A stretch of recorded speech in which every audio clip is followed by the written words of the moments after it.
What's up, fight fans? How's everyone doing today? This is Johnny's second live stream of the day, Thursday, March 19th, 1 p.m. I told you guys we were bringing back our second live stream for MMA UFC only.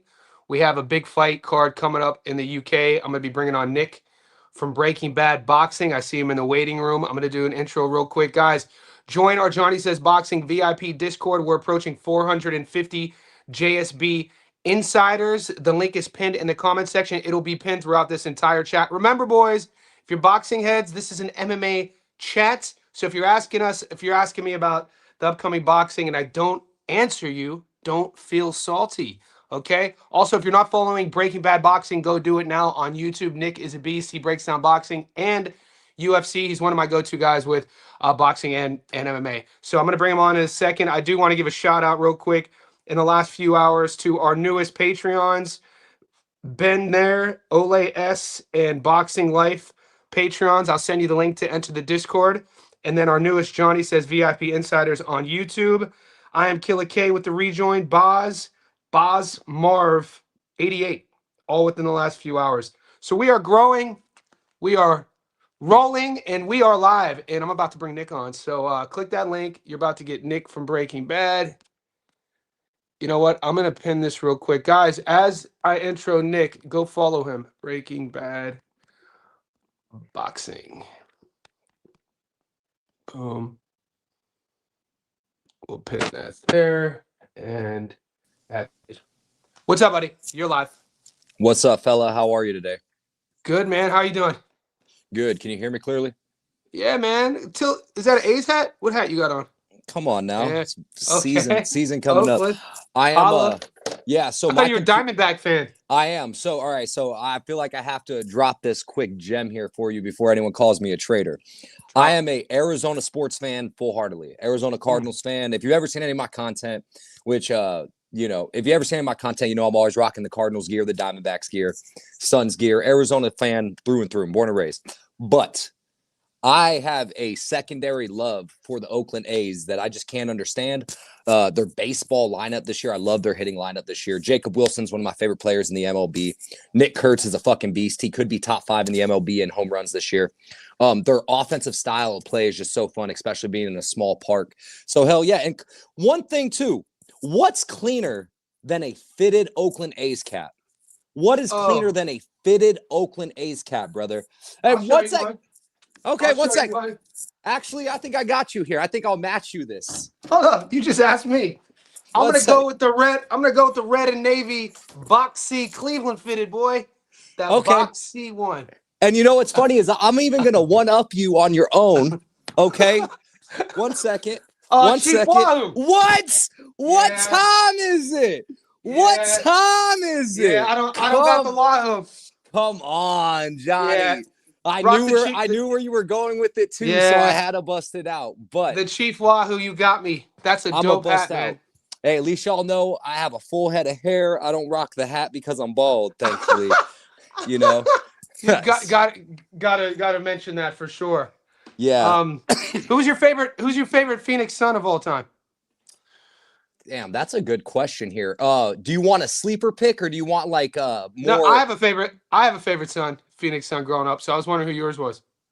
I mean, growing up, I loved Channing Frye because Channing Frye had an introduction of the original 3-ball. No one ever talked about that. Shannon Ball was one of those first original 3-ball shooters specifically here. But I mean, why not go with the 2-time MVP himself with Mr. Steve Nash? I really liked when he was here, Rajah Bell. Okay. I mean, Rajah was my guy, especially Rajah with the Kobe clothesline. Rest in peace, Kobe. So for me, those 7-second Suns, man, the 7-second Suns team in general is really the Suns that I grew up with. Yeah. So that's really how I look at it.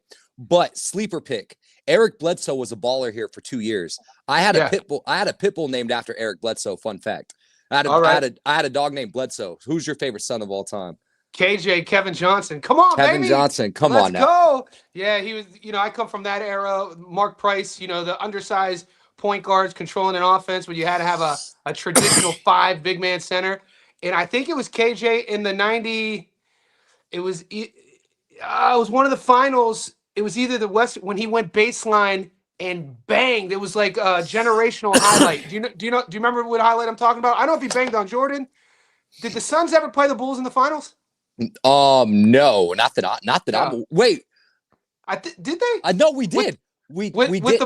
with Marley on that team and Barkley. Barkley, yes. Yeah. So have I ever told you about my story about Barkley and David Benavidez? It was in that series though. KJ took MJ baseline and yammed on him, but KJ was a baller, dude. Which is funny is I don't even know. I'm gonna be honest, bro. I don't even know if during that series if I was even born yet. Which you is probably weren't. So I have to tell you a little quick story here about Charles Barkley. Let's hear it. So I was at DraftKings the night that Bam Rodriguez and David Benavidez won me my max bet of last year. I only did 2 max bets last year, and one of those was a parlay for David Benavidez and Bam Rodriguez by knockout at plus 137. Not my usual type of parlays, but it's the type of chalk that I like that I feel overly confident about. Yeah. Charles Barkley walks in the DraftKings Sportsbook, and I see him, and he's just standing there with the security guard, not his security guard, but a security guard from DraftKings. They're just chopping it up. I go up to him before anyone sees him, and I simply show him my ticket, and I'm like, I really like this ticket, dog. I really like this ticket. And I just give him a quick breakdown of why I think it happens. I'm like, Anthony Yarde slows down. Bam Rodriguez is going to be going with someone that's going to be trading 50-50 firefights, blah, blah, blah.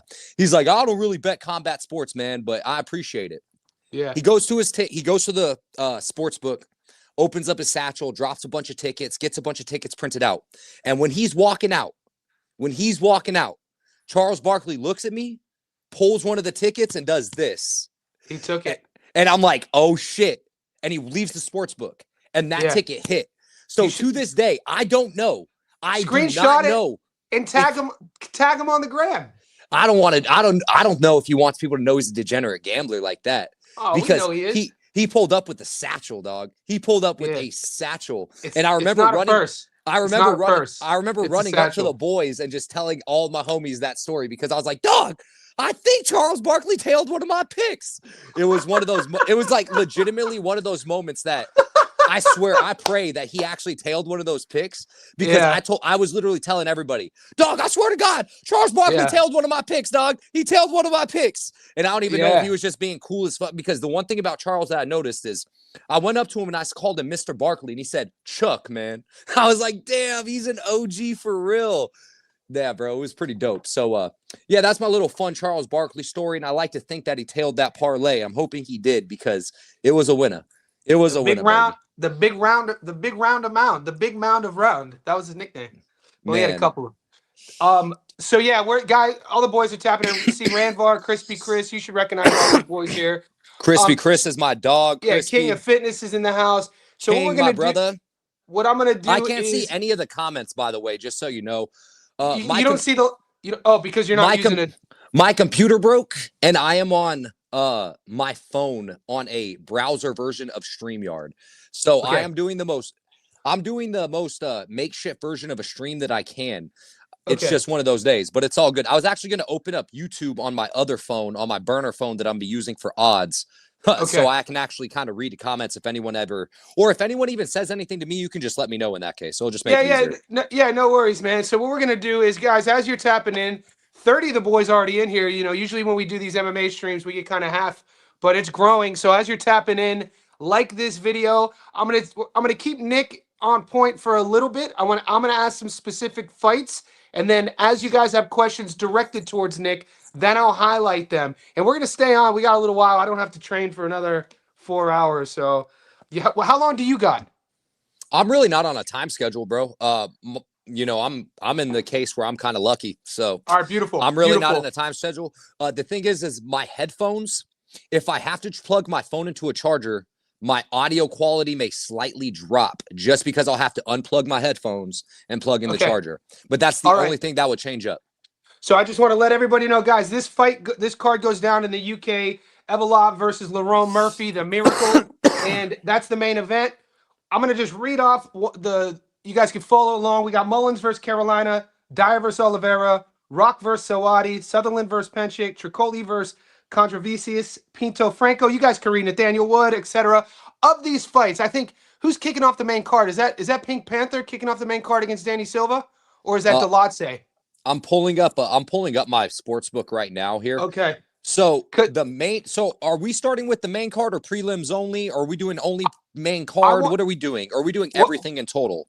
I'm just kind of giving them a preface of all the fights. So, if they're playing along and bringing their books up, they'll be able to highlight the one that we want to talk about. The fights that I really have my eyes on as a fan, because these boys know that, I watch, we watch equally as much MMA as I do boxing. I'm interested in the Nathaniel Wood fight. I love Mason Jones and Campbell as well. Those three fights, we could start there. Pick one of those three and start with one of them for me. Either Mason Jones versus Axel, um, Campbell versus Silva, or Nathan Wood versus Keita. And then I'll pull the odds up.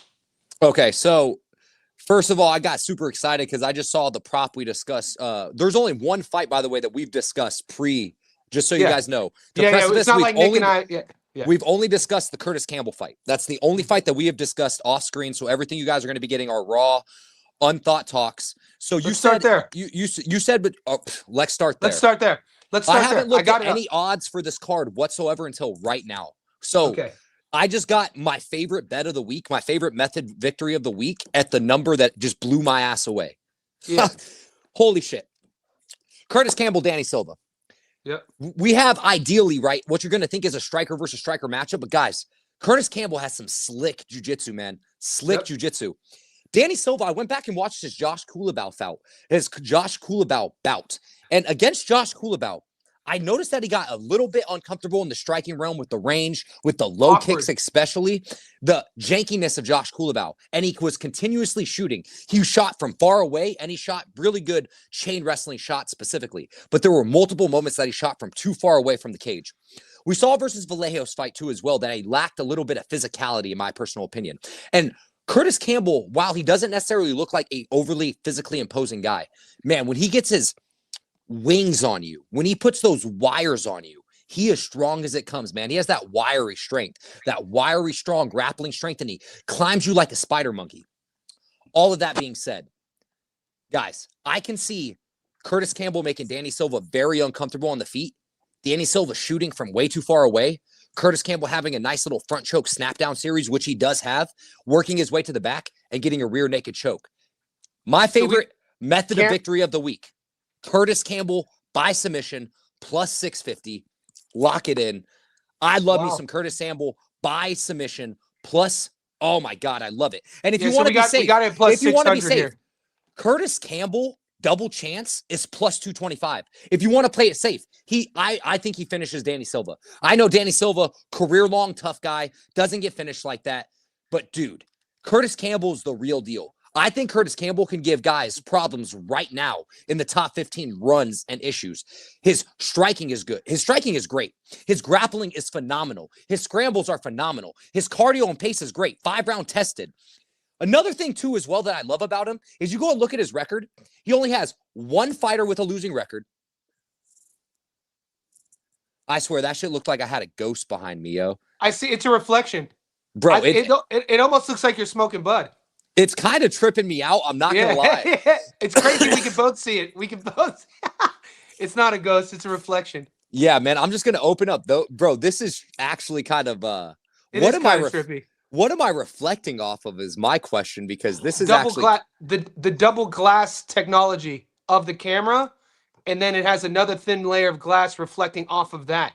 That is insane. I apologize, everybody, that I got so distracted out of my thoughts.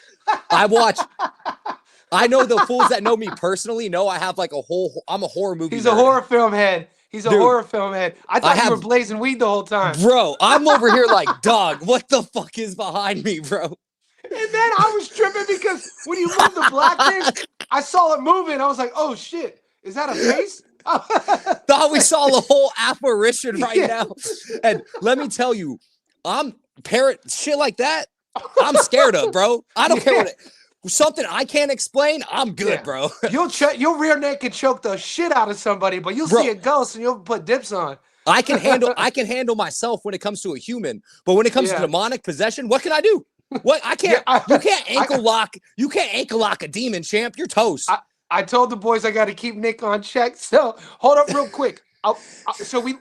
Sorry about that. We like Pink Panther by sub. I want to push back GamerBot, who's a JSP insider. What would you say? He says he thinks this fight goes the distance, and I think you touched on Silva's toughness. Yeah, I think Silva also, and this is another thing in terms of his physicality. He has a body. I thought he lacked a little bit of physicality versus Kevin Vallejos. Now, Who's Curtis a Campbell's, tank?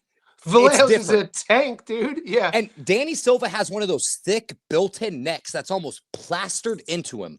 That's why I don't think that Curtis Campbell gets him out of there via the striking. I think he gets uncomfortable on the feet after eating way too many low kicks because, dude, Curtis Campbell low kicks and the way he mixes up his low kicks to his high kicks, the absolutely combination, incredible. bro, the way Campbell throws combos, he uses his low kick like it's a jab. He'll throw the low kick, jab up top, rear kick, right hand up top, and you're like, what the hell? Dude. And he's free in there. Something I really like about Curtis Campbell when he fights is the kid is just flowing. He flows. He's always in shape. So dangerous. He's always in shape. He drills. I like a guy like you go to his gram. He's always drilling. Lives in the gym. Does at the stage of his career where he doesn't give a shit about like cars and watches and all. The dude is just.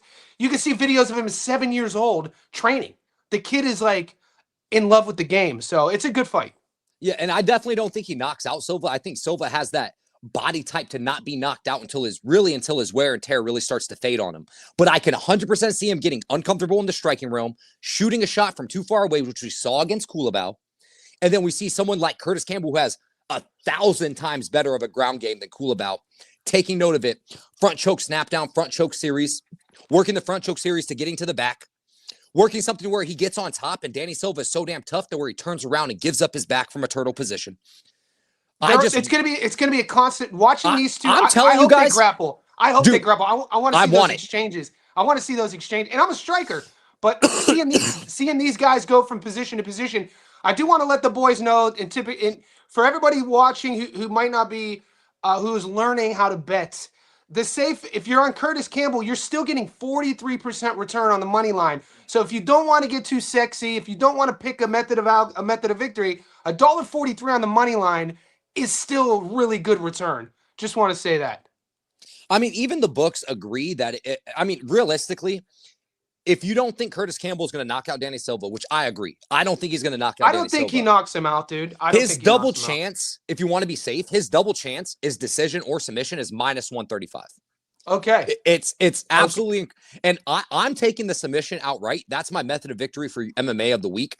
I think Curtis Campbell's ground game is fucking sick. And it's underrated. It's something that I think people see his body type, the nerdy glasses, the way he strikes. I love all of it, though. He's going to force Danny Silva at some point to be uncomfortable and force the grappling. And the way that he scrambles like a ferret, he's solid, man. Curtis Campbell's going to show out here. And I'm telling you, I can see a club and sub being in play. I can see an uncomfortable submission being in play. Give me Curtis Campbell by submission, man. That's how I see it actually going down. And I think the number blew me away. The number absolutely blew me away. When we talk about value betting, boys, let's talk about something here for a minute because, I love talking about these things. First of all, get a good odds converter and odds calculator here. What you want to do is you want to get an odds calculator and odds converter here. So for me, myself here, a lot of people like Odd Chopper. I like Ace Odds myself. Ace Odds is super solid here. And if you're going for the odds conversion here, let's just look at what the odds conversion is. I should have had this pulled up. I'm so sorry. Don't apologize. It's too late. I know. My bad. Sorry. Y'all just going to have to deal with this shit. You're telling me at plus 650. At plus 650, my Ace Odds converter tells me it's a 13.33% implied probability. If these guys fought 100 fucking times, Curtis Campbell is subbing this man far more than 20 times. 20, 25 times, around the 30 time range. 30. If I had to guess, I'd say 30%. My point is, you're giving me odds that say he subs him only 13 of 100 times. Get the fuck out of here. Get the hell out of here. Doing there. In that point, you have to look at the implied probability, and the implied probability says 13.33%. Fuck that. Curtis Campbell subs this tough guy 25 to 30% of the time, in my personal opinion. Easy. It's an easy click. It's an easy don't think it click. Guys, don't get cute. You don't have to go add it to a bunch of parlays. Plus 650, 6-1. Go put a half unit on it. Go put a full unit on it. Method of victory is better to put a half unit on it in this case. Yep. I love it. I absolutely love it, man. So, all right, Nick, Wood versus Keita. All right. Nathaniel Wood fight. In my Discord, a lot of guys were talking. All right, so this is a tough fight here because Keita hasn't fought in anybody, and Wood has fought absolutely everybody. But Wood got absolutely robbed against Naimov, especially while getting cheated against Naimov, which is absolutely incredibly insane. Wood has a way of letting fights slip away from him, though, that I don't love. I feel like he doesn't capitalize on wounded opponents, and I feel like it's him mismanaging his gas tank, too. He's like, it's almost like he's all gas, and then he second guesses because he's afraid to run out of gas. So there's moments where he doesn't push, and I get it. But he's a fun guy to watch, man. I think he can make this fight super easy by grappling. I think he can make this fight so much easier for himself if he decided to utilize a grappling game plan. I think they want Keita to come in here. I don't think I have the strongest read on this fight in terms of who I think is going to win, but I think betting minus 235 on someone like Keita that we haven't seen tested against anybody, against someone like Nathaniel Wood, who's been tested against everybody, who is a shit brick house and has the grappling upside, I think you need to get your odds and probabilities checked. I'm not saying that Keita doesn't win, because Keita is the guy that they were hyping up since he was running through the 135 to the 145 ranks.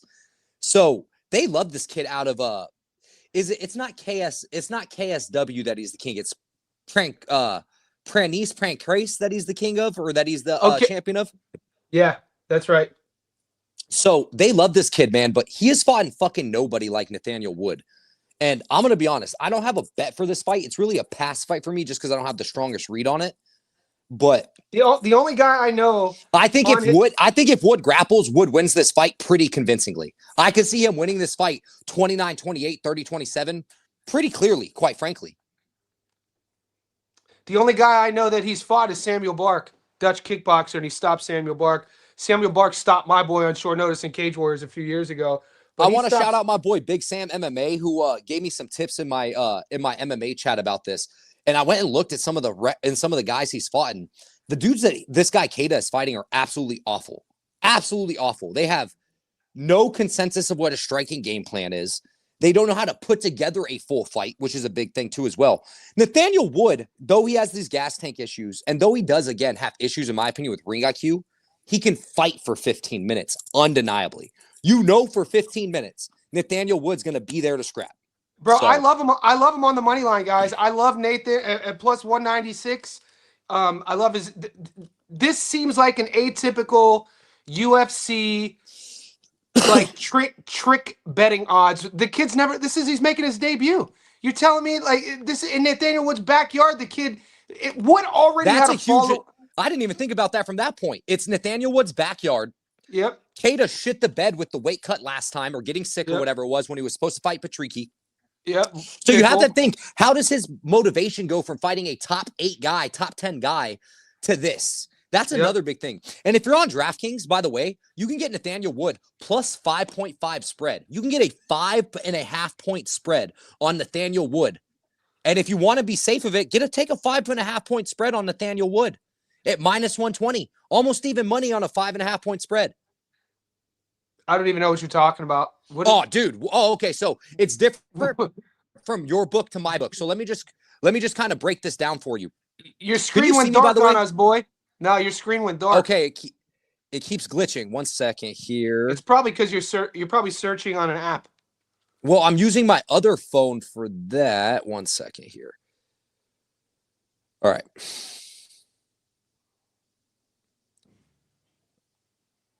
Okay. All right, we're back. We're back. Now we're twisted. So let me pull up my phone this way. So they have a point spread like a NBA or a player point spread right here, right? I don't know if you can see it, where it says 5.5. So if this fight goes to the judges, which I think this fight goes to the judges at a very high clip. So if you have these guys going to the judges at this said high clip, if you have 30-27s across the board, that means that Keita won that fight on a 9-point spread. 9 points. You really just need Nathaniel Wood to win. That makes it a 6-point spread. 2 rounds. Yeah, you need Nathaniel Wood to win 1 round and then another round on one judge's score. Two nines and a 10. 2 nines and a 10. Yeah, he just needs to essentially win a point on 4 judges' scorecards, some point across the fight. DraftKings lets you, dude. DraftKings should go to prison. Like that is, like it sounds all cool, fine, and dandy that they're giving you these options, but dude, He you said, know, like I dude, mean, they should. it works out. It works out for when there's a dog that you don't want to take the full dog because you're worried there could be some robbery, fuckery bullshit. It works Okay. out for a guy that you think. It works out for gassers too. This is a big thing. If you see a good point spread on someone that you know is going to gas out and be cooked by the 3rd round, then it works out for those kind of guys because. And here's the thing: if you take the plus point spread and Nathaniel Wood finishes Keita, you win. Mm. So if he finishes Keita, you win. Now We don't have if DraftKings in Australia, by the way. Sorry, we so don't that have was just DraftKings in that was for the Australia. By the way. American bettors. My bad, y'all. So Yeah, no, not you. King Jr., you know, I see you on my stream. I live in Australia, by the way. I love when people find that out, like, oh, you're in Australia? Yeah, brother, I'm in Australia. That's why I say the time and the date before every one of my live streams. But yeah, Nick, we don't have that option. We don't get DraftKings. I didn't even know DraftKings was a store. You said it's a casino? Are they in every so state? they have an actual sports book, like a sports book kiosk. If you don't want to put specifically, like in my personal opinion, if you don't ever want to put too much money, for example, if you don't ever want to put too much money on your sports book for maybe, I don't want to, tax evasion purposes, stuff like that. And you just want to do in-person tickets, or you just like having in-person tickets with cash, stuff like that. You go into the actual sportsbook kiosk. And another thing is too, is that you're a super sharp bettor, which I have cooked most of my sports books so bad that they're not going to limit me forever. I probably will never get limited. And I'm not overly that sharp. But some people that are super sharp want to avoid being limited on their sports books. So they'll go into the actual sports book themselves, the actual kiosk itself. So Is betting super regulated in Arizona? Well, I mean, it must be some type of regulated because I know we're talking about MMA, but real quick about a boxing fight. They didn't have Anthony Cuba versus Yair Valetiera by Bet365. They're not offering it in Arizona or Colorado. They didn't offer us Navarrete versus Valdez. I want to say it's super yeah, dude. It's like they didn't offer us Valdez 2 versus Navarrete. They pulled it from all Arizona books for no reason at all. It's just based on the traders.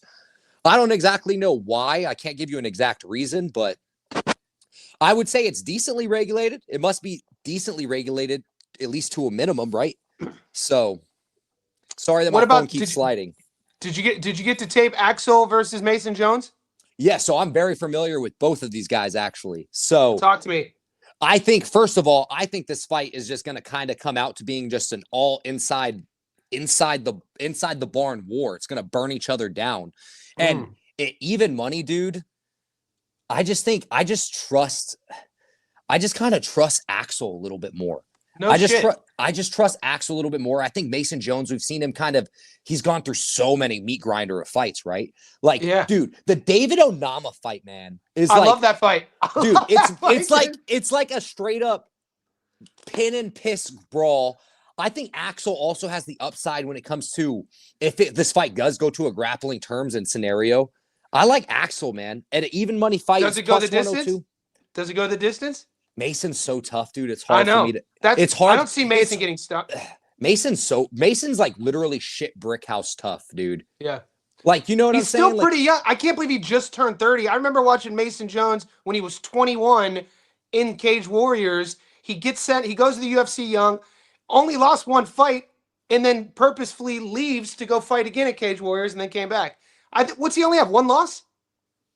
Mason Jones only. One second. I haven't looked at his tap all. Is David Onama his only loss? He didn't lose. He beat Onama. Oh, he did beat Onama, huh? Yeah, he beat Onama. Mason Jones is a whole dog, dude. I got Mason winning this fight. So he has 2 losses. Okay. You sure? What? Who do you lose to? I'm looking at his tapology. I'm waiting for my phone to pull up. Okay. Ludovic Klein and Mike Davis. God. Oh, the Mike Davis fight was a goddamn war. And Ludovic Klein, my fellow Czechoslovakian brother, is a goddamn dog. Dude, well, Ludovic Klein, bro, is That's my boy. Dude, he's... It's a shame he broke his leg at the end of that last fight, man. He's been out for a while. God, man. I just like the way Aswell can just meat grinder people, his pace, his pressure. I don't know, bro. I just feel like... Yeah, I don't see... I'm American. I ain't coming to France to lose to a French fighter. That's what I'm thinking. Yeah, I hate betting on French Frenchman, bro. Yeah, sorry, no offense to you Frenchmen. You think the Butcher was gonna lose to a Frenchman? To a French fight? Yeah. You think the Butcher was? Come on, Yeah. bro. I love fading French fighters, bro. Yeah, same. I'm taking Mason here. Mason Jones, honest, brother. You just sold me on Mason. You literally just flip flopped me on Mason. I think it's going to come down to that toughness, that grittiness. Which sucks is, I mean, I have a few spots I am confident in, guys. Just so you guys know. So I'm not going to be. Like I said, Curtis Campbell submission. He just flipped me on Mason. I didn't give a strong read on Wood, even though I think the Wood experience honestly should outlast. But dude, but you just sold me honestly on Mason, man. Like, dude, his tape. Dude, don't sleep on Mike. When the loss he lost to Mike, I will say this: if this was a 5-round fight, though, Axel's cardio would push him to the finish line, man. Yeah. Like, but it's not a 5-round fight. That's the thing. This isn't a 5-round fight. This isn't we don't do what ifs. We don't do what ifs. We do absolutes. What if my aunt had a dick? She'd be my uncle. Yeah, we don't do what ifs. So, what other fight do you pick? Another one. So we got 3. We've done 3. I've written these down. Silva versus Panther, Wood versus the Nathaniel Wood fight, and the Jones Axel fight. Anything else? What else is jumping off the screen for you? Let me go look at odds. Well, I want to talk about the main event, but I want to save that for last because the main event, I feel I have a pretty decent read and confidence meter on, to be completely honest with you. Okay. Jesus. How about the CLD fight? Shit, that line is absolute dog shit. Which fight? Let's talk about the CLD fight. Let's talk about I was thinking, like, what's the price of fading Antonio Tricoli, who's 1 foot in and 1 foot out the door? Like, and then let's talk about the home wrecker first, Roman Dolidze. Okay, so I just want to say this. Do you know about him? Do you know about how he came into what's the flyweight's name? Don't tell me. Let me come up with this lore to myself. The flyweight that got his leg kicked off. He's the dude that got his leg and jacked his wife and started a family with him. Bro, the wife's name was not Chantel, something with the C. Can you tell me the wife's name real quick? Dude, it's JP Bays, dude. That's his name. The dude, he's the dude that got knocked down 4 times by the leg kick. The South African who Dolidze came and they went to train, I think, in Vegas, and Dolidze just swiped up old girl, and they got a little happy family now in Georgia.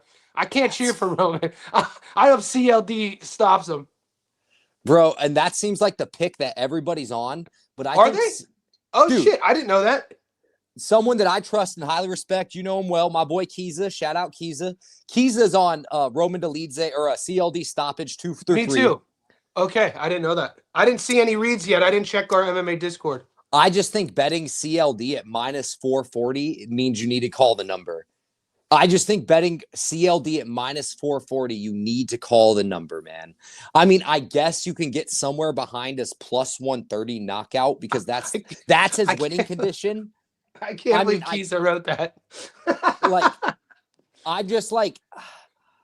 I guess CLD by finish at plus 120 He's is okay, athletic, but man. I hate that number. Like he throws too much spinny shit, bro. Yeah, but I hate people that consistently spam spinny shit. But Dolidze is slow and lethargic. It shows a lack of confidence in their game. Fighters, unless spinny shit is part of their game, which most of the time it's not, to me it shows a complete lack of confidence in fighters' games. When they're consistently throwing themselves off, unconfidently, throwing spinny shit, I'm like, all right, I'm going to throw this I think CLD does it though because he was a basketball player, super athletic. It's kind of like his way of pissing on the fire hydrant. The dog going through the new park, the new neighborhood, pisses on it's him like, he's like, hey bitch, you might not know me from, the circuit, but I'm an athlete. Let me throw this spinning heel kick just to spam it to show you what time it is. I think that's why he does it. But it's backfired before. But he's looked good lately. He's looked good lately. He has looked good lately. He's looked way more common, way less spinny shit too as well. Yeah, man. Fuck you dog hunting here. Are you dog hunting here? Fuck no. Because I can't trust gas bag Roman Dolidze either. He's a straight up gas bag. Like Roman Dolidze is a straight up gas bag. If he can't wrestle fuck you to the ground, he is dog shit. Like he even has that jujitsu I don't necessarily love. That's like almost tricky jujitsu to where he has to get you in some weird like calf slicer, somewhat contortionist kind of way, if that makes sense. No, like the big kid, the big white kid who just retired, fought out of Milwaukee his whole career with a mustache. He had like 40 sub wins. But Gerald like Mearshart? Mearshart, it's like Mearshart's jiu-jitsu. That like, dude didn't retire. That dude has a fight coming up, champ. He put his glove. What? Did I guarantee? You said me. We can bet $20 live right now on this. We can bet $20. He has a fight coming up. So are we betting that I saw him take his gloves off and retire in the octagon? No, that's not fair. You're right. That's not fair. Okay. That's not fair because that doesn't work. That's intangible. We can't. Okay, so he must need to pay the rent because he retired once. I have to see this though because maybe I could be wrong. I'm gonna go check his Tapology. I swear he had a fight announced, and if I'm wrong, I'm wrong, and I'll eat crow. But I swear he's fighting Jacob Malkoon May 2nd. He has an Australia boy. Coming off of 4 losses back to back. Yuck. All right, so to answer your question, though, I guess we have to get back because you know me, I'm bad. I always squirrel. I love doing that shit. Yeah, honestly, bro, I think CLD does get it done. I just hate the number. I hate the number. I think he finished, and I do think he finishes Dolidze. Shout out my boy Keita. I think he did it smartly by playing it the 2-3 knockout because Dolidze will be dangerous as shit early. He will be spamming horrendous too far away takedowns. And if he does get this fight to the ground, CLD is toast. I will say this. Roman Dolidze I do. I don't know, man. He's good. He's strong. He has a good sprawl. He has good hips. He's athletic. He does things not by the book. I don't think Roman Dolidze will get it to the ground. It's all about if he gets it to the ground. So let me caveat that. We've talked about this too as well. When we caught that, remember that PFL dog we caught a long time ago, Day Ron, when we were talking about anti-grap, and I broke down the difference in my opinion between offensively wrestling, offensively grappling from a jiu-jitsu standpoint, anti-wrestling, and defensively grappling. Like they're all different spectrums and realms. So when you guys are listening to me talk about Roman Dolidze's grappling, it's when he gets the fight to the realm in which he's good at. Offensively, it's like a front foot fighter. He's fighting off of his front foot. Perfect. Exactly. Great analogy. He's great on his front foot, but doesn't mean he's great at wrestling to get it there. And CLD being the athletic freak that he is, it's hard taking those guys down, and it's hard taking tall, athletic dudes down. CLD's no fucking midget, as we know. He's massive, dude. He has a stance. No one ever talks about this. He has a stance meant not to be taken down. That wide-bladed, bouncy karate stance. It's hard to take those guys down unless you have a really good Japanese low single, which in MMA, nobody shoots Japanese low single, which, mark my words, by the way, MMA fans, in the next 3 to 4 years, we're going to start seeing the meta being the Japanese low single. Watch. I'm telling you. Is that shooting off the angle? Is that shooting for the seat? It's legitimately, bro, your shoulder is driving into the mat. You're legitimately driving into the mat. This ear is cauliflowered up, not from fucking sprawling wrestling hips. It's from driving the Japanese low single because it's become my favorite takedown. It's legit. It's so, bro. If you can time someone coming in, it's so low, you're collapsing. It's like a low ankle pick knee collapse. It's beautiful, man. The Japanese low single will become a meta back at some point. You eventually wrap around their back? No, you wrap essentially around their backside of their knee. Yeah. So I know. Or you can high lift them and tree trunk it, depending on how athletic you are. These Japanese wrestlers. Why is it called, dude? That you do that shit in Rising, you do that shit in Old School Pride, you're gonna get kicked in the head. Why is it old school shoot wrestling? Why is it called Why is it? Oh, because in wrestling, so not MMA. Well, it's Japanese MMA. You would get soccer kicked. So if you watch, I don't know if you watch college wrestling. Do you watch college wrestling by chance? Oh, okay. No. Dude, you're missing out, brother. You're fucking missing out. I don't fuck with wrestling, man. Bro, you're a combat sports fan. You will like wrestling. Trust me. I'm not saying I dislike it. I mean, I wrestled for like 3 years when I was a young kid in school. I just don't like it. Dude, so I'm a boxer, man. I don't like being touched. So wrestling has gone through a weird wave right now. Really quickly, just to nerd out on this, if you don't mind. Yeah, huge. It used to be very brute force. Then it kind of went through a phase of folk style where it was really like heavily offensively looking for. We're not looking to anti-score points and use our hips in a defensive manner or defensive grappler. We're not. We're not Kyle baking it. Like Yeah. we're like Vito Arborughi in it and things of that nature.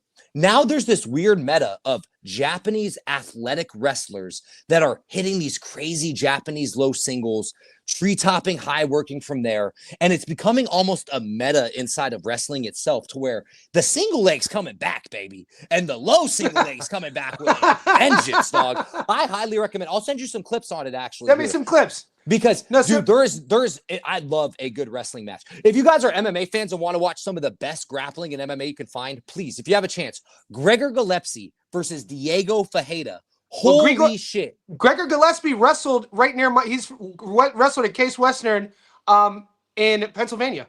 He's a dog. Fucking beast, bro. Is he still wrestling? I don't know if he's still wrestling. I know he's a wrestling coach. I wish he was still fighting MMA, man. I love Gregor Gillespie. He never recovered from that Kevin Holland he came back. He came back and beat Diego Fajeda in that match that I'm talking about. It was a hell of a match. Dude, it's 7 minutes of ferret work. It is the best. It is the fucking best MMA grappling you will see for 7 minutes. I get sweaty every time I watch it. Pause. But I'm telling y'all, man, it's just next level. It's just next level. Somebody keeps asking about you know what? Oh yeah, Michael Aswell. Who goes there? Sorry, someone just walked into my crib and I'm seeing who it is. It's my girl. Okay. All right. Lock the door. Thank you. Michael Aswell, Luke Riley. I bet. Is that Keita asking? That's Keita asking. Okay. So it's funny is I only taped Luke Riley. And holy shit, by the way, my boy Keita wasn't lying. He said I was in for an absolute treat, and he was not lying. Michael Aswell is... Dude, have you taped Luke Riley? No, I'm not familiar with him. Brother, he's fighting a bunch of guys that I don't find highly impressive in Cage Warriors. I just want to list that right now, because I don't think a lot of these Cage Warriors guys are really impressive at all, to be completely honest with you. But Luke Riley, man, the way he puts his hand combinations together, the way his hips are just like shit brick house strong. He has shit brick house hips, man. He marches forward like a madman. He puts together combinations, man. He has incredible killer instinct. I watched his Bogdan-Grad fight, which I bet him live at a plus number. Absolutely incredible. I went and watched his Alexandre Jr. fight, which he just smoked this guy in the first round. And his John De Jesus fight, who's a really good regional fighter, if you know John De Jesus. And he was just putting combinations and body work together on him all day. Now, Michael Aswell, if you remember him from his Contender Series fight, which Series. Yep, this is the only fight I actually got to tape, unfortunately, on the Contender Series, was the Bogdan-Grad fight, which is a similar opponent. All-out war this fight was with Bogdan-Grad, but I did not like how much damage that this man took, quite frankly, here. He's easily wrestled against someone like Boji Aoki. And honestly, man, I think the body work mixing with the up-top combinations and the level feints of someone like Luke Riley is going to cause this guy a lot of issues. Bogdan-Grad didn't have any feints in that fight, but the few times that he did feint, holy shit, was he biting. And I'm telling you, if he's biting to Bogdan-Grad, he's going to bite hard to someone like Luke Riley. I like Luke Riley by stoppage here. I like Luke Riley. Let me see if they have a good double chance number on him here. But is this the co-main? No, surely this isn't the co-main. It's looking like the co-main. Wow. It's looking like the co-main. According to the he must be a hyped up prospect, this kid. I mean, him by knockout is plus 225.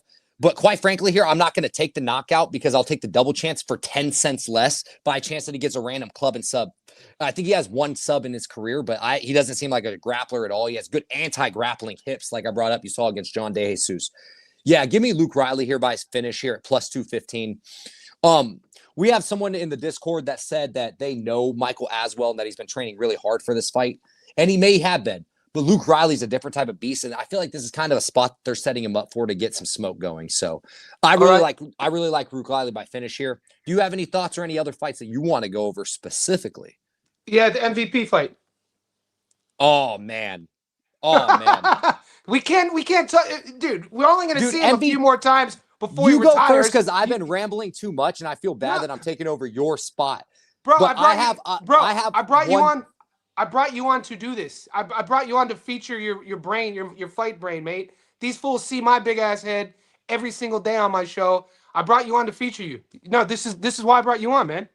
So I have a pretty easy read for the MVP Sam fight then, man. I think this is I think it's the don't overthink it spot of the week. You know Okay. I love giving a don't overthink it spot of the week, guys. Okay. If you guys are taking giraffe neck Sam Peterson versus MVP at only plus 150, you need to get your fucking eyes checked. He's so stiff, dude. MVP has looked incredible, even in his age. He is going to have no chance of touching and moving on MVP. He's not going to have these first-round finish shots that he's been having on guys that are running it face first. Super stiff. Bro. It's like exit square, and I love, now let's talking a little bit of terminology of boxing. Exit square, chin high, unresponsibly. Yeah. Literally exits as square as you can get. Exits as square as you can get. You're telling me MVP, who has that snake-like bounce in and out style, who hasn't had a stoppage in quite some time. This is a perfect spot for me for MVP to get a stoppage, man. Is this his first fight with the UFC in the UK? I believe so. Bro, how did I not put... I am forgetting the UK factor. This is a huge thing, man. How am I forgetting? I think Sam's a Brit too, though. And I know Sam is way tougher since he's moved up to 170 pounds.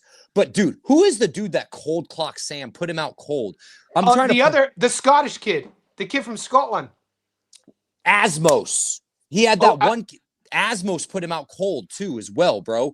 He's been pulled out. He's been put out twice in the first round in his career. I'm not looking past that. I know he put out Trey Waters, but Trey Waters was open to the left hand.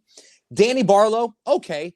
Kiefer Crosby and Johan Lanos, those aren't two guys that I'm like screeching to the rooftops that he finished. He's fighting a real guy, a real striker who could anti-grapple and quite frankly is going to be the best striker that he's ever faced in his career. He's getting his lights put out, MVP by finish. Don't overthink it spot of the week, period.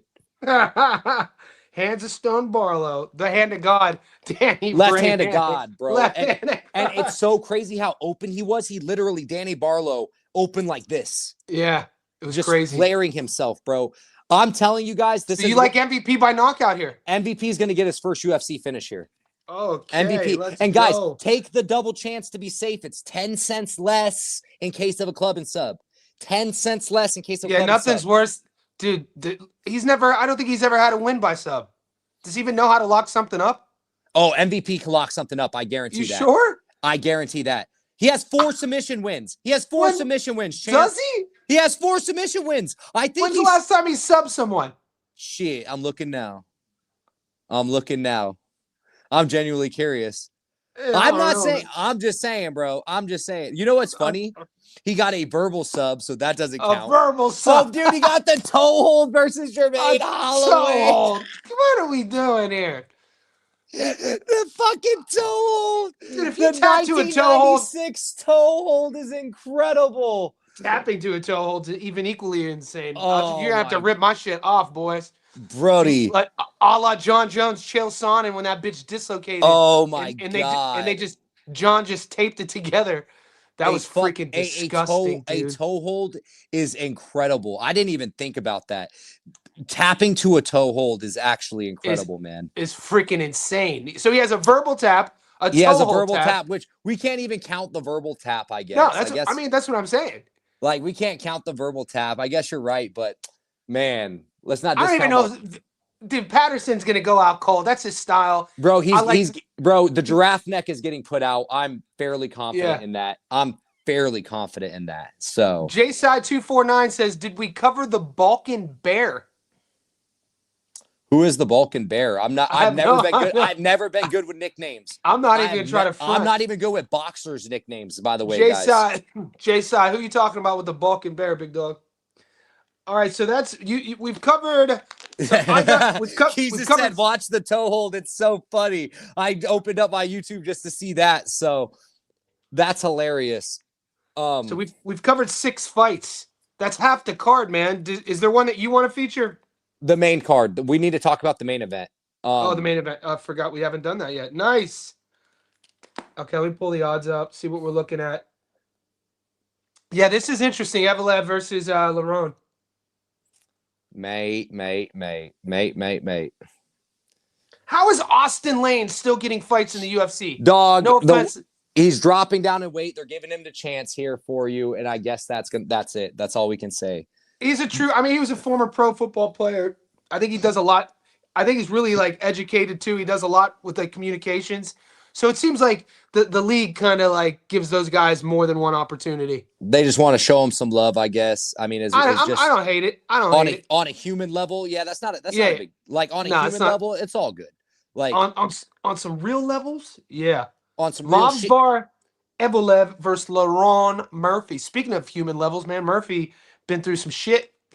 Brother, stabbed in the face. Like, Bro, come on, man. insane. All right. Shot in the face. I mean, shot in the face, stab. Shot in the grill. Shot in the grill. All right, Johnny, get the mullets out. Wear the sunglasses, baby. Wear the sunglasses, baby, because as you know, the OG Dog the Bounty Hunter meme is in the building. Where's my dog at? In a way. Where's my dog at? Come here, bro. We dog hunting. Come here. Oh, yeah, Come here. In a way, I got the Swindler. Got to bring the Swindler hat out. We're featuring. One second here. We're featuring the puppy. Okay. We got Dog the Bounty Hunter in the building. We got the dog in the building. You think he's gonna pull it off? It's LaRon Murphy time. It's LaRon Murphy time. I think it is too, man. LaRon Murphy. 5-round experience. We know his heart is going to hold up. He's going to strike the ears off of Mosar Evloev, who can crack, but his distance management is way too good. LaRon Murphy can anti-grapple. LaRon Murphy can scramble and get up, as we've seen. LaRon Murphy has dealt with high-level opponents. My favorite thing, that's an intangible. Mosar Evloev, besides training during Ramadan, just landed in London today. Okay, he's Russian. What am I missing, boys? Why is LaRon Murphy a 2-to-1 dog? Why is LaRon Murphy a 2-to-1 dog? What we got, boys? I like him. I brought it up. I like LaRon Murphy. People kind of gave me shit for defending the young kid. He's not so young anymore. Murphy's last victory. Man, what's it called? Wait. So Murphy had Edson Barbosa. One second. The knockout against the young. Pico. Yeah, I was telling people, I was like, Aaron Pico's a fucking athlete dog. You know dude. what? Well, I'm a fan one of second. Pico. I'm an Aaron Pico fan. Aaron Pico is a all-world level wrestler and has some high-level hands. Aaron Pico's legit. I'm a big Aaron Pico fan, dude.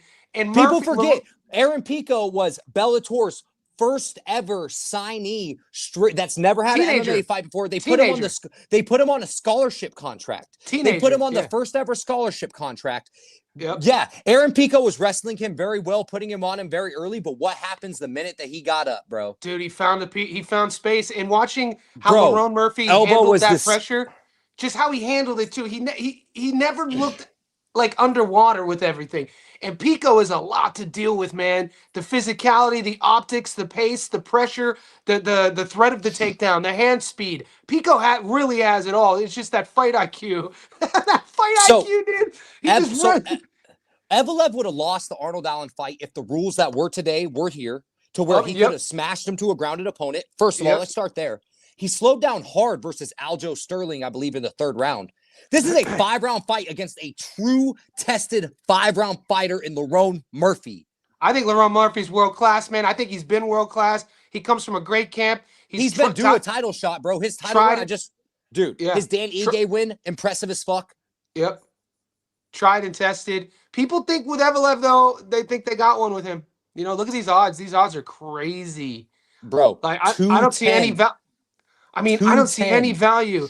The value on Mobsvar, any way you try to dice it, you think he's going to stop Murphy? You think he's going to sub Murphy? I'm going to take Evloev on points, not even getting plus money? Get the hell out of here. Just from a value. This shit's disrespectful, if you ask me. Get the hell out of here. These fucking guys over here, these fucking disrespectful shit. You got this fucking guy over here.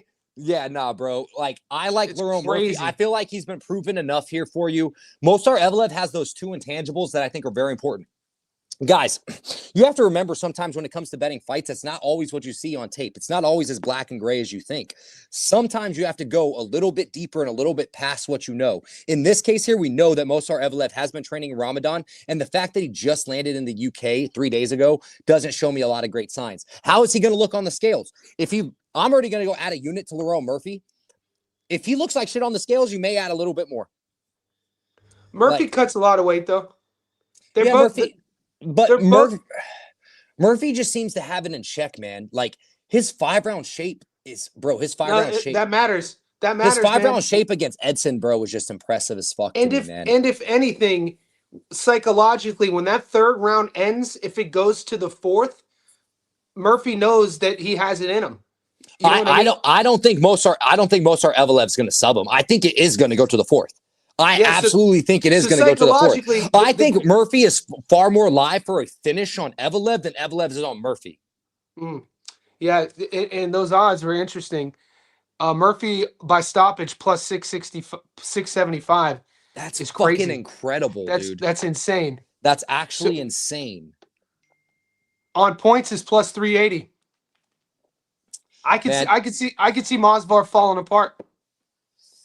Man, I feel like we got to give the people a little crazy a crazy little method of victory parlay that would actually be like dog shit insane. Let's do it. I'm gonna tag this real quick. So we're gonna do it. We're gonna end this live with this parlay time, and then we'll add it up together on right now. All right. I'll bring the odds up. Which fight do we start? I say we do. I have a let's start off with Curtis Campbell. Double chance Curtis Campbell by finish over Danny Silva. Let's start off there. Slow it down for me, just so sometimes I don't know how to find these double chance things. Gotcha. All right.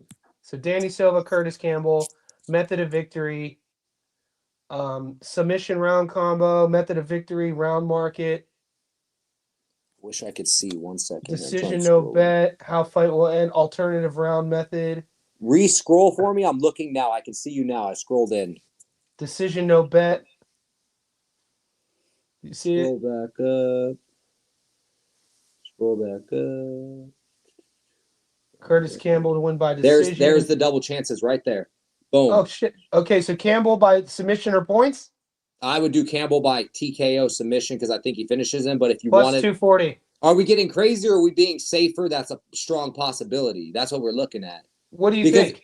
If you're being safe, you take Campbell submission or points. If you're being what I think happens, I think Campbell's going to sub his ass, and you take Campbell submission, knockout or submission. I think Campbell's going to finish Danny Silva. I know everyone's talking about Vallejos didn't do it. Dude, this is going to sound crazy. Campbell has a better well-rounded game than Kevin Vallejos. He just does. He may not be as dominant as physically of a tank of a striker. He may not have the one-punch KO power. But overall game, I think Curtis Campbell has a better game. All right, so I'm going to do it. I'm going to add it. We're going to do this. So I'm going to take Campbell by knockout or sub at plus 240. What else? We go MVP by knockout. Okay. Or you could do the submission, but MVP by knockout because you sold me that he ain't subbing this guy. If he got a toe, if he got a fucking toe hold, Johnny, I swear to God. It ain't happening. All right, so MVP by knockout plus 215. God, dude, you get incredible odds by knockout. Yeah, I know. Where else? And then we cap it off with Lerone Murphy by finish, baby. Double chance finish. Oh yeah, let's come the fuck on. So Lerone Murphy. Come the fuck on, mates. Where's the double chance shit? Double chance by right there. By knockout or sub, or by knockout or points? By knockout or sub. Get him. You think he's gonna finish him? Bro, I think we're getting a little crazy here. That's 56 plus 5,600. Let's go. Like, man. I'm locking it in. All right, guys. So that 3-legger, we're locking that joint in. That's a little fun. Once I get off my phone, I can actually play around with my actual sports books. Right now, unfortunately, I'm recording on my actual phone.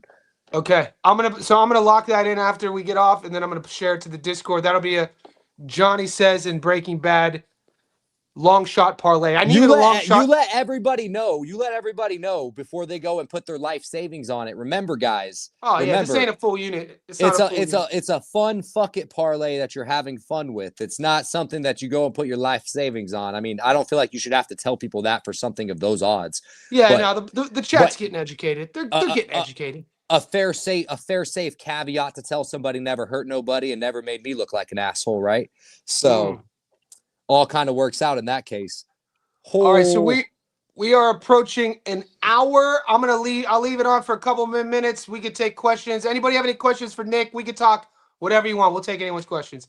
So are you able to read comments right now or no? Let me I'll pull up the actual YouTube itself. Give me 1 second here. Oh yeah, that's an option. Yeah, I'm actually guys. Make sure you like this video, subscribe, go to Nick's Breaking Bad Boxing, subscribe there, and let us know if you have any more questions. We'll keep it on. I got a message. Tommy Ranone. Every time he messages me, it's like Christmas. I'm like, oh shit, inside info. Let's go. Yeah, I commented on one of Tommy's last videos because I told him I didn't think Najee Lopez was any value. And he's like, if he wins, how is it value? I was like, I'm just saying he ain't going to cover that minus 600 price. We took him a knockout though, baby. Yeah, I mean, that's smart then in that case here, but he definitely didn't cover that 600 price. Manuel Gallegos had full sweating. That fight was a tie. That fight was a tie in that round. That fight was a tie up until that round. Go look at the scorecards. I mean, you could call it a tie. It was close. It was Najee a whole dog for even. By the way, I didn't take Gallegos. I don't want anyone to think I took Gallegos. I'm just, as you know, when it comes to value, I'm big on value. Najee just doubled his fan base by even giving Manny his only opportunity to win by fighting like that. In boxing, man, I'm gonna keep it a buck. That's how you become rose high for doubled. me, bro. This is what boxing. Why people become iconic in boxing. This is why people remember Diego Corrales. Why people remember Arturo Gatti. His guys who fucking give the fans. Diego. Give the fans everything. You know what I mean? That Najee's stock rose so high for me, man. The fact that he could go through the adversity with the cuts, the headbutt, dude. But the one where he knockdown headbutt, bro. Like the knockdown headbutt, bro. Have you ever dove in for like a takedown, shot a takedown, and got kneed there? Or have you ever got headbutted like that, bro? That 100%. One hurt. That one hurts more. That one painfully hurts, but also psychologically pisses you. It could easily have broken his framework. Like every time, like if I get headbutt when I'm sparring and we're not wearing headgear, which I don't wear a lot, you take it personal. You're like, you fucking, and he just kept his composure. He looked at the ref saw it, and he regained his composure. That was a fun fight, man. That was a fun fight. Did you guys talk about Woods yet? Who's Woods? Did he mean Nathaniel Woods? Yeah, early days. We're already an hour in, De Niro. Yeah, we can go over that. We can go over that real quick. I mean, Johnny says he leans Wood. I honestly, it's a no bet fight for me at the moment, but I feel like I'm going to be pissed off if I miss the Wood number. Just because like Wood money line. Yeah. Keita's fought in fucking nobody, man. And Wood has fought in absolutely everybody. And it's one of those beautiful UFC traps.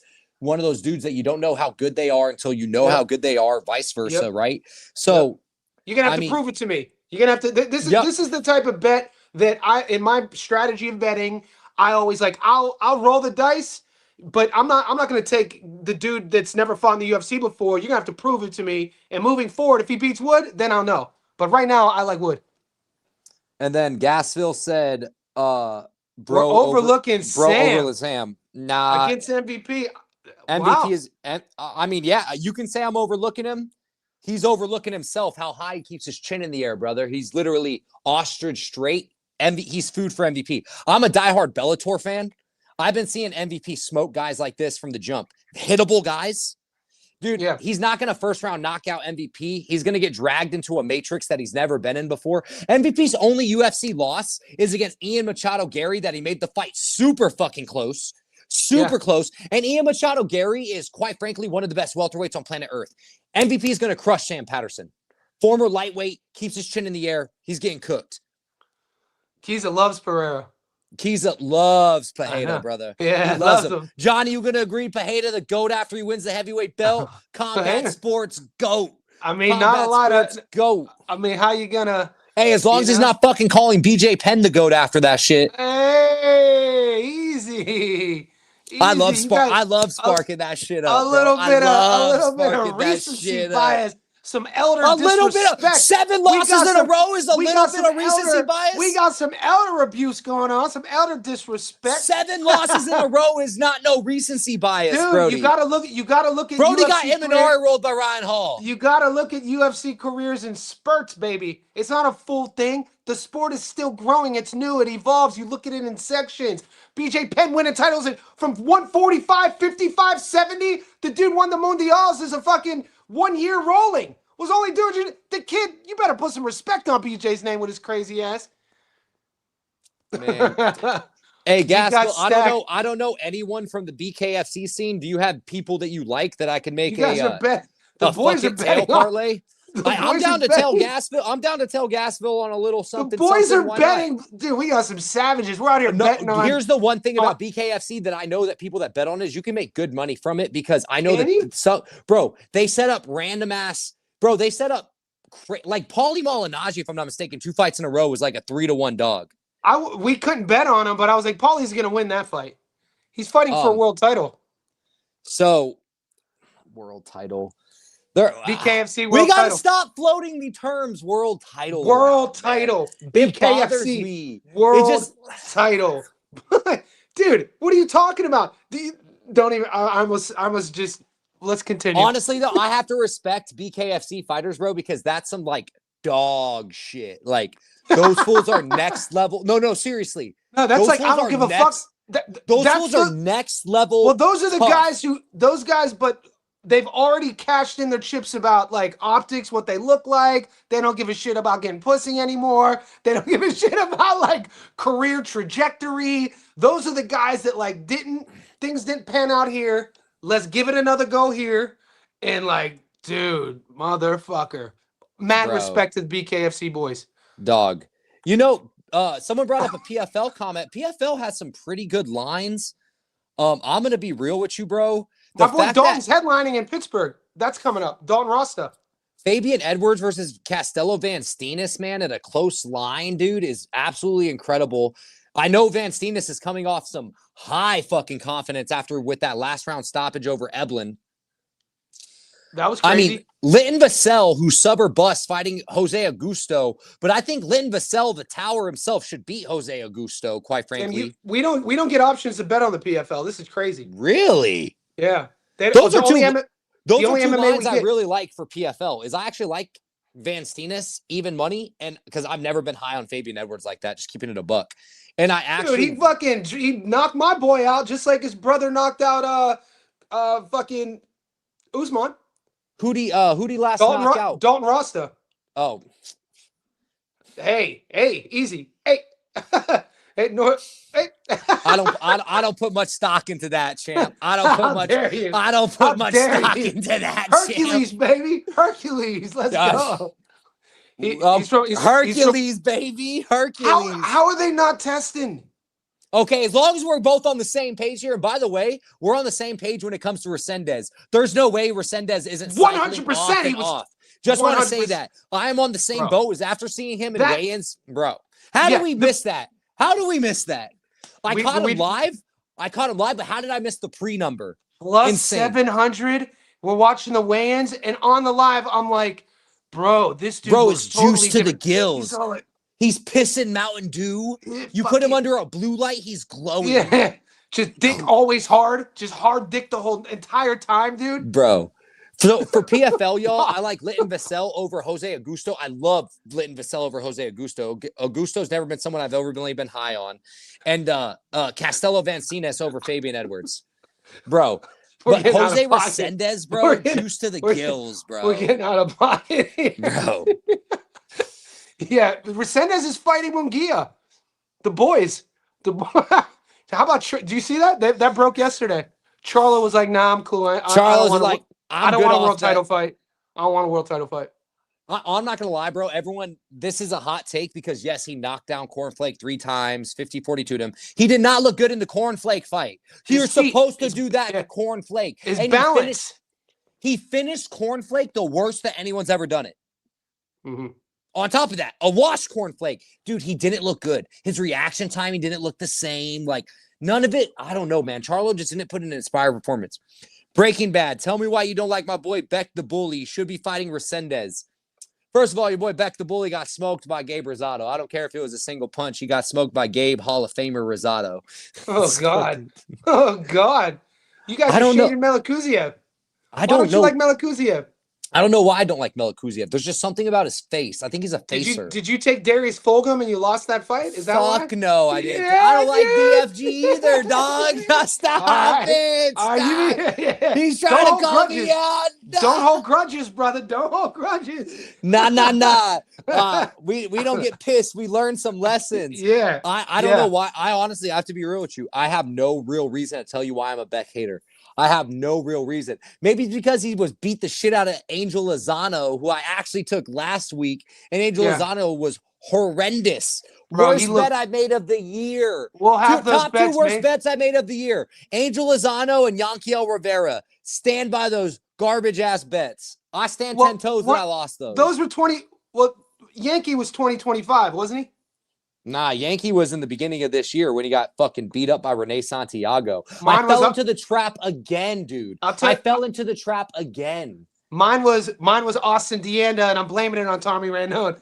Tommy sold me on Austin. Bro, I know a guy. He's a promoter down in Nashville. He was like, Deanda's the real deal. I was like, all right, plus 425. I'm gonna roll with you. Deanda got fucking hooked to that fight. Hooked to that fight.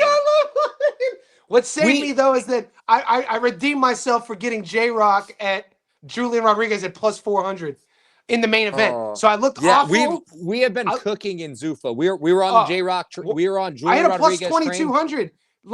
The last Zuffa card, the long parlay at plus 2200. Yeah, so we gave out J-Rock. I know we both gave him out early.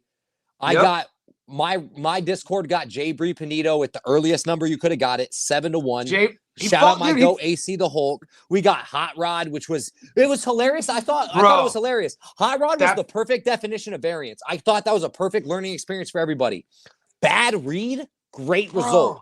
That's the definition of variance. You get great reads like you did with Eduardo Ramirez versus Val last week, where we had Eduardo Ramirez over Val last week, but it was bad result. We got the shit end of the stick, but it was a good read. Who'd you take? Eduardo Ramirez beat Dominic Valle clearly 7-3, 6-4 at worst. But you got to play could have given it a draw, maybe. But you got to play politics. You got to play politics. South Florida, and that's why I'm worried about our boy Yair Valentierra this weekend is because of the politics. You got to bet politics. So I flip flopped. By the way, you're on Cuba. I switched. I did a live stream after we first, guys, full transparency. This morning, if it comes to skill for skill, Yair's the better boxer than Cuba. Period. So period. On the Cuba live stream, has the volume example. I understand the volume. Yeah. And he has the hometown advantage. Yeah, but also, dude, when you look at Yair's resume, been in there with Morataya, been in there with fucking Lindolfo Delgado, went the distance Nestor for both of Bravo these guys. 4 rounds where he started to build. Jonathan Navarro, he wasn't winning rounds, though, in any of those fights, and Jonathan Navarro came down to Australia and got stopped. The Delgado fight, he won some early rounds, and then he really gave it away by doing nothing. You think so? Okay, yes. Here was my Jair Valentierra is 24 years old. He's 24 years old. Yeah, and Anthony's can't grow. 23. And he didn't have his career best performance against Jonathan Navarro in his last one. Here's why I flip-flopped. Because in the tape I saw, Jair doesn't like fighting backing up. And I feel Cuba is going to do what Cuba does. He has holes in his game. He's not a finished product, but the body punching, the aggression, he's getting more confident. I flip-flopped. That's where Cuba, this is where Cuba wins this fight. Volume, body punching. Yeah. Where Valtierra wins this fight is his overall better ring generalship. At range. Better range management.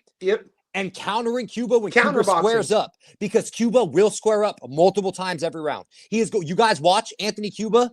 He switches stances, I think, not on purpose, and he squares up consistently. He gives you both shoulders. His first 10-round fight. And I know Yair is taking this fight on short notice. He trains at 6,000 plus feet in elevation. Oh, he's going to be in shape, dude. He's going to fucking spam the cardio. He's a nutritionist. He's opened his own gym.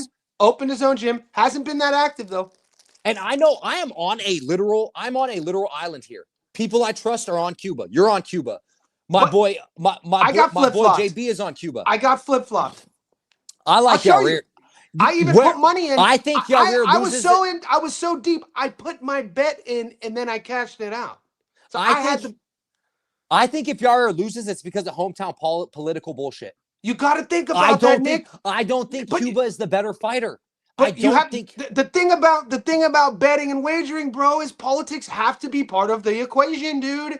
Like South Florida is the perfect example. Fights in Texas. We know about the Texas Commission. If Texas fighters are fighting in Texas, you have to think about the politics of these cards. So you're making me want to cash out my 2-unit play and just make it a single unit play. Don't do it, man. Stick to your guns because I want to celebrate you if especially since it's on record that I flip-flopped. You know what I'm saying? I would stick with it. And I feel like, don't take this the wrong way, I don't feel like you have a great record when you flip-flop. I feel like I'm not a big flip. No, when you stick to your guns, you're solid. When you flip-flop, I feel like your record goes the other way. I'm 0-2 on flip-flop. Seth Fedora, Tim Tszyu, flip-flop. That one's still fucking so you know what? I'm going to keep in my bet. I'm going to trust my guns. I'm going to trust my tape. Pattern recognition. Oh, fuck. I'm on my phone, so I can't read my full notes. I'm going to screenshot my notes for Yair Valtierra. You can share it however you want to the homies or whoever. That way they can get it in. I got my bet in, so I could care less how the lines move now. Just being real. I mean, the way we destroyed. I told you we destroyed the lines on my dog, right? We didn't even talk about that because this is Corey Marksman. Yeah, dude. Yeah. The crew destroyed the Corey Marksman pick. Got him at plus 140. He's at like $1.40 now. He's at so I got him at plus 122 and plus 104 because I knew it was gonna flip, and he's at minus 168 now. Come fight time, I expect that to slightly even out. Maybe I think he'll come. I think he closes at minus 150. I would say he'll come closes. Back? Yeah. Well, the good thing is I'm in kind of a position where I can cash out and get money. I can R-bet the fuck out of this and get money either which way. That's what I'm saying. I got free ARB. I have free money on the table. If I cash out, I'm up on that marksman pit because it flipped to like a whole direction. It literally completely flips. So it's insane. I'm not going to because Marksman wins that fight. Marksman, I'm confident Marksman good wins boxer that fight. Puncher, his counter boxing, he's slick. His confidence, he's training with Shakur. I can't get over this. He showed some of the best fight over fight improvements in his last fight to the fight before that I've seen in a long time. His level up was imperative. Yeah. It was clear as shit. Yeah, he leveled up last fight. Yeah, man. Hey, Nick, I got to wrap this up, brother. We can talk all night. Good. Hey, brother, thank you for having me on. Appreciate you all. Always a pleasure. Thank you, bro. You be good. You be good. I'll talk to you.